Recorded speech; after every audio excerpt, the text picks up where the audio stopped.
नमस्कार दोस्तों। मुझे हमेशा से ऐसा लगता था कि ध्रुव राठी नरेंद्र मोदी का विरोधी है। लेकिन 3 दिन पहले ध्रुव राठी का एक वीडियो पब्लिश हुआ। उसे देखकर मुझे पता चला कि नरेंद्र मोदी का सबसे बड़ा फॉलोअर तो ध्रुव राठी है। यह कैसे हुआ? यह बात ध्रुव राठी ने अपने पूरे वीडियो में बताई। सबसे पहले ध्रुव राठी ने मिशन स्वराज्य का ऐलान किया, यानी कि जो छत्रपति शिवाजी महाराज का मिशन था कि औरंगजेब के अत्याचारों से त्रस्त जनता को मुक्ति दिलाकर स्वराज्य की स्थापना करना। और वही मिशन हमारे प्रधानमंत्री नरेंद्र मोदी जी का भी है। और अब ध्रुव राठी ने भी उस मिशन को अपनाने का ऐलान किया है। मिशन स्वराज्य में ध्रुव राठी ने 7 क्षेत्रों में कार्यों को पूरा करने का लक्ष्य रखा है कि जो पार्टी यह 7 बातों पूरी करेगी, ध्रुव राठी उस पार्टी को हाईलाइट करेगा। लेकिन जो यह 7 बातें हैं, इनके लिए कल्याणकारी योजनाएं हमारे देश में प्रधानमंत्री नरेंद्र मोदी जी के द्वारा बहुत समय से चलाई जा रही हैं। चाहे वह किसानों के लिए हो, चाहे वह रेन वाटर हार्वेस्टिंग सिस्टम के लिए हो, चाहे वह फ्री क्वालिटी एजुकेशन के लिए हो, स्वास्थ्य योजनाओं के लिए हो, आयुष्मान योजना जो राज्य में लागू होती है, और सफाई अभियान के लिए 2 अक्टूबर 2014 को देश भर में व्यापक तौर पर जो राष्ट्रीय आंदोलन शुरू किया गया, उसके अंतर्गत 12 करोड़ शौचालय बनाए जा चुके हैं। 6 लाख गांवों को खुले में शौच मुक्त किया जा चुका है। और फिर छोटे उद्योगों के लिए योजनाएं हैं। यह जो कार्य केंद्र सरकार द्वारा किया जा रहा है, और इसके अलावा भी बहुत सारी कल्याणकारी योजनाएं चल रही हैं। लेकिन कहा जाएगा कि ये तो केंद्र सरकार की योजनाएं हैं, और अभी जो चुनाव है वह राज्य सरकार के हैं।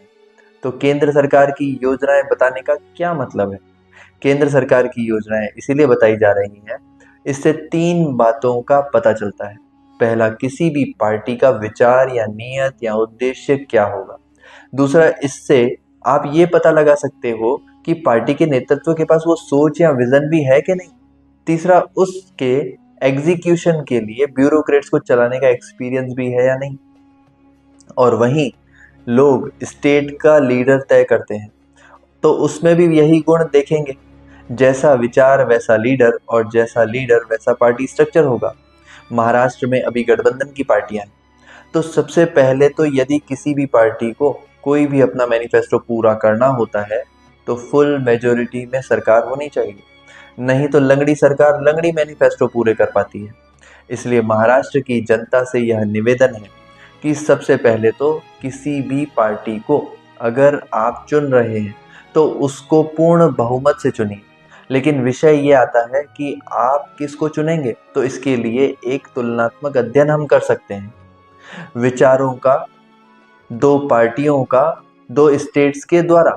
एक तरफ है उत्तर प्रदेश जो रूल किया जा रहा है बीजेपी के द्वारा, और एक तरफ है कर्नाटक जो रूल किया जा रहा है कांग्रेस के द्वारा। रिपोर्ट के अनुसार कांग्रेस ने 2023 में चुनाव के दौरान 59 वादे किए थे, रोजगार, उद्योग, पर्यावरण, शिक्षा आदि के लिए, जिनमें से 1.5 साल में सरकार ने केवल 2 वादे पूरे किए हैं, और 10 वादे ऐसे हैं जिनको पूरा करने के लिए काम चल रहा है धीरे।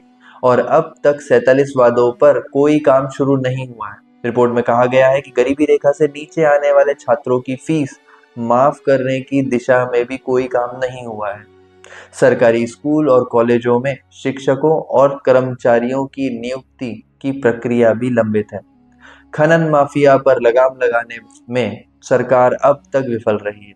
वहीं उत्तर प्रदेश जैसा एक बड़ा प्रदेश, जिसके मुखिया योगी आदित्यनाथ ने संकल्प पत्र के 130 वादों में से 110 वादों को बजट में जगह दी है। गन्ना किसानों का 2,02,000 करोड़ रुपए गणना मूल्य भुगतान किया गया। गैंगस्टर एक्ट में 90 अरब 22 करोड़ से ज्यादा की संपत्ति जब्त की है। आप सोचिए, 90 अरब राज्य के कोष में आएगा। 13,000 किलोमीटर की नई सड़कें बना दी।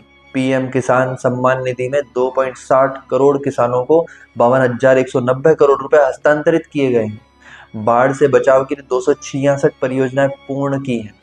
मुख्यमंत्री सामूहिक विवाह में 2,25,689 जोड़ों के विवाह करवाए, और अनुदान की राशि 35,000 से बढ़ाकर 51,000 कर दी। 11 लाख से अधिक दिव्यांग जनों को दिव्यांग भरण पोषण अनुदान भी दिया गया।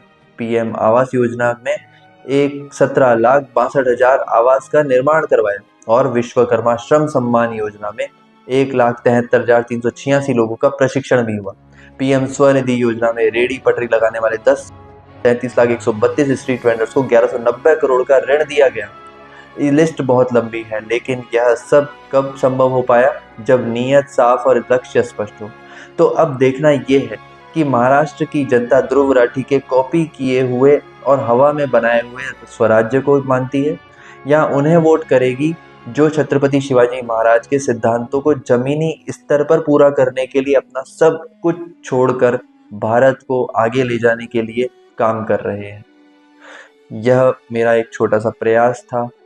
मेरे 2.5 करोड़ सब्सक्राइबर्स तो नहीं है, पर मेरे जो 250 सब्सक्राइबर्स का परिवार है, मेरी आपसे रिक्वेस्ट है कि इस वीडियो को अपने ग्रुप में अपने लोगों तक जरूर पहुंचाएं, और वीडियो कैसा लगा कमेंट करके जरूर बताइएगा।